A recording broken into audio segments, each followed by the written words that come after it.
Hi everyone, this is Arif from Joe's IAS Academy. இந்த video நம்ம என்ன பார்க்க போகிறோம் அப்படின்னா நம்ம ரெகுலராக சிவில் இன்ஜினியரிங் சப்ஜெக்டை எப்படி ஈஸியாக ஸ்மார்ட்டாக எந்த வேலை படித்தா நம்ம ஈஸியாக ரிமெம்பர் ஆகும் அப்படிங்கிற வேலை வந்து நம்ம ஜோஸ் சிவில் ஃபார்முலா சீரியஸ் அப்படிங்கிற ஒரு ஆர்டர் கொண்டு போயிட்டு இருக்கோம். நம்ம நார்மலாக சிவில் இன்ஜினியரிங் பொறுத்தளவு எல்லா சப்ஜெக்ட்ஸுமே மோராலஸ் 90% ஆர் 75% சப்ஜெக்ட்ஸ் என்னது நம்ம ஃபார்முலாஸ் பேஸ்டாக தான் இருக்குது. அந்த ஃபார்முலாஸ் தெரிஞ்சிச்சு அப்படின்னா நம்மளால் என்ன பண்ண முடியும், ஆன்சர் பண்ண முடியும். அந்த பேஸ்டாக தான் இருக்குது. அதனால் தனியாகவே வந்து ஜோஸ் சிவில் ஃபார்முலா சீரியஸ் அப்படின்னு கொண்டு போயிட்டு இருக்கோம்.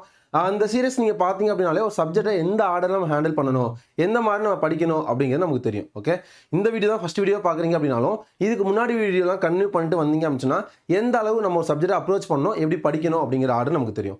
ஓகே, வாங்க வீடியோக்குள்ளே போகலாம். இன்றைக்கான ஷீட் என்ன அப்படின்னா Joe civil formula sheet number 33 பார்க்க போகிறோம். இதில் ஃபஸ்ட்டு 4 ஃபார்முலா என்ன அப்படின்னா ஸ்ட்ரெயின் எனர்ஜி யூவோட வேல்யூ தான் பார்க்க போகிறோம். டிஃப்ரெண்ட் கண்டிஷனுக்கு யூவோட வேல்யூ தான் டிஃப்ரெண்ட் கண்டிஷனுக்கு. ஃபஸ்ட்டு என்ன அப்படின்னா கிராஜுவல் லோடிங், கிராஜுவலாக லோட் ஆக்ட் ஆகிட்டே இருந்துச்சுன்னா strain energy U equal to stress sigma square divide by 2E into volume. Already பார்த்த ஃபார்முலா தான், sigma square divide by 2E into volume. கிளியரா? அதே இது சடன் லோடிங், சடனாக ஆக்ட் ஆக ஆரம்பிச்சுன்னா 4 sigma square divide by 2 into volume. அங்கே என்னது sigma square divide by 2E into volume. அதே சடன் லோடிங் ஆக்ட் ஆகுதுன்னா சடனாக ஆக்ட் ஃபோர்ஸ் சடனாக கொடுக்கணும்னா 4 முன்னாடி ஆக்ட் ஆகுது வச்சுக்கோங்க, 4 பேர் சடன் ஃபோர்ஸை கொடுக்காம வச்சுக்கோங்க. அது 4 sigma square divide by 2E into volume. அது இது செல்ஃப் வெயிட்டை போஸ் ஆக்ட் ஆச்சுன்னா P square L divided by 4AE, P square L divided by 4AE. இன்னொரு டைம் பி ஸ்கொயர், பினா load self weight load, L divided by 4AE. அதுக்கடுத்து self weight plus applied load, அதாவது gradual load self weight அப்படின்னா இதை அப்படியே எழுதுவோம். P square L divide by 2EE, இங்கே 4EE, இங்கே 2EE வந்துடும். செல்ஃப் வெயிட்டும் அப்ளைட் லோடும் வந்துச்சோம்னா ஃபஸ்ட்டு வந்து செல்ஃப் வெயிட்டுக்கானது வந்துடும், P square L divide by 4AE. அதுக்கடுத்து applied load P square L divide by 2AE. கிளியரா? இந்த 4 ஃபார்முலான்னு சொல்லலாமா? ஃபஸ்ட்டு வந்து ஸ்ட்ரெயின் எனர்ஜி தான். ஸ்ட்ரெயின் எனர்ஜி டிஃப்ரெண்ட் கண்டிஷன்ஸ்க்கு. ஃபஸ்ட்டு கிராஜுவலாக லோடு அப்ளை ஆகுதுன்னா sigma square divide by 2AE into volume. அது சடன் லோடு ஆக்ட் ஆகுதுன்னா 4 sigma square divide by 2E into volume. அது இது செல்ஃப் வெயிட் ஆக்ட் ஆகுதுன்னா B square L divide by 4AE. அது self weight plus applied load இருந்துச்சுன்னா self weight என்ன P square L divide by 4AE, applied லோடுனா P square L divide by 2AE. அவ்வளோதான். 4 formula கிளியரா? அதே ஸ்ட்ரெயின் எனர்ஜி பீம்ஸ்க்கு, different பீம்ஸ்க்கு என்ன இருக்கும் அப்படின்னா கேண்டிலிவர் பீம் எண்டிங் ஃப்ரீ எண்டில் வந்து லோடு அப்ளை ஆச்சுன்னா ஸ்ட்ரெயின் எனர்ஜி ஃபார்முலா என்ன அப்படின்னா W square L cube divided by 6EI. இன்னொரு டைம் சொல்லுங்கள். ஸ்ட்ரெயின் எனர்ஜி கேண்டிலிவர் பீமில் 2 கண்டிஷன் தான்.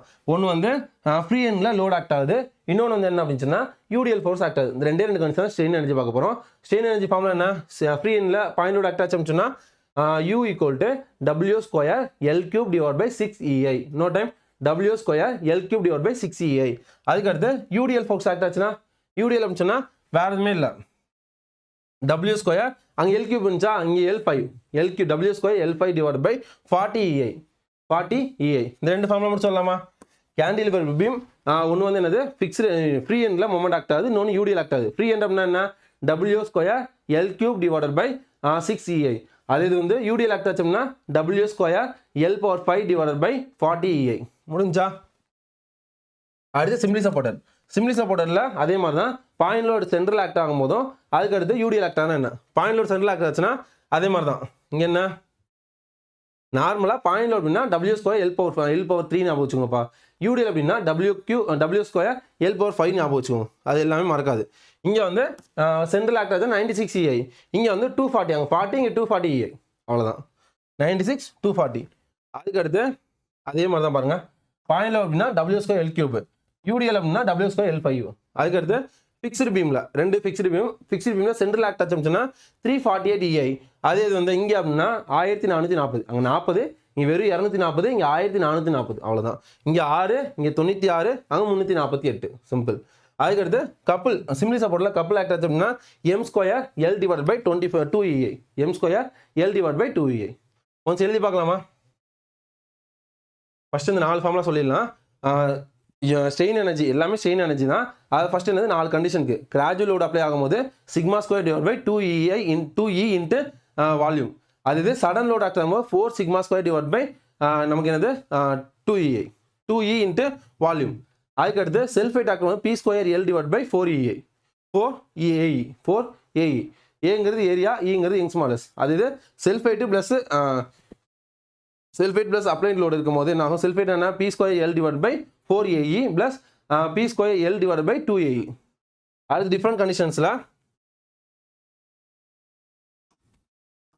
நமக்கு கேண்டிலிவர் பீம் இருக்கு. அதில் ஃப்ரீ எண்டில் ஆக்ட் ஆச்சுன்னா U = நமக்கு W² L/3 / 6EI. கரெக்டா? அதுக்கடுத்து சிம்பிளி சப்போர்ட்டரில் சென்டரில் ஆக்ட் ஆச்சோம்னா U = அதே WL² / L³ / 96EI. ஓகேவா? அதுக்கடுத்து ஃபிக்ஸ்டு பீமில் ஆக்ட் ஆச்சுன்னா சென்ட்ரல் ஆக்ட் ஆச்சுன்னா W² L³ / 348EI. மேலே எதுவுமே மாறாது. பாயிண்டோட வரும்போது கீழே மட்டும்தான் 6, 96, 348. அது இது கேண்டிலிவர் பீமில் UDL ஃபோர்ஸ் ஆக்ட் ஆச்சுன்னா U = W² L/5 / 40EI. அது இது சிம்பிளி சப்போர்ட்டர் பீமில் UDL ஆக்ட் ஆச்சுன்னா U = W² L/5 / 240EI. 40 இங்கே 240. அதுக்கடுத்து ஃபிக்ஸ்டு பீமில் UDL ஆக்ட் ஆச்சுன்னா U = W² L/5 / 1140EI. மேலே ஏதாவது மாறுதா? கீழே மட்டும் தான் 40, 240, 1140. லாஸ்ட்டாக மொமெண்ட் கப்பிள் சிம்பிளி சப்போர்ட்டில் 2 கப்பிள்ஸ் ஆக்ட் ஆகுது அப்படின்னா மொமெண்ட் ஆக்ட் ஆகுதுன்னா U = M² L/ 2EI. கிளியரா? இந்த வீடியோ கண்டிப்பாக யூஸ்ஃபுல்லாக இருக்கு நம்புறேன். ஃபார்முலாஸை அகைன் எந்த மாதிரி படிக்கிறோம் அப்படிங்கிறது தான் நமக்கு மெயின். ஃபுல் ஃபார்முலாஸுமே இருக்கும். அதை ஸ்மார்ட்டாக எப்படி படிக்கணும் அப்படிங்கிறது தான் கண்டிப்பாக யூஸ்ஃபுல்லாக இருக்கு நம்புறேன். எந்த அளவுக்கு யூஸ்ஃபுல்லாக இருந்துச்சு அப்படிங்கிறத கமெண்ட்ஸில் மென்ஷன் பண்ணுங்கள். அட்லீஸ்ட் இல்லை அப்படின்னா சார் அண்டர்ஸ்டாண்ட் அப்படின்னாலும் நீங்கள் போடுங்க. எனக்கு ரொம்ப ஹாப்பி ஆகும். அடுத்த ஃபார்முலாஸ் நானும் ஈஸியாக போடுவேன். ஓகே, கண்டிப்பாக ஃப்ரெண்ட்ஸ் அண்ட் ஃபேமிலிக்கு ஷேர் பண்ணுங்கள்.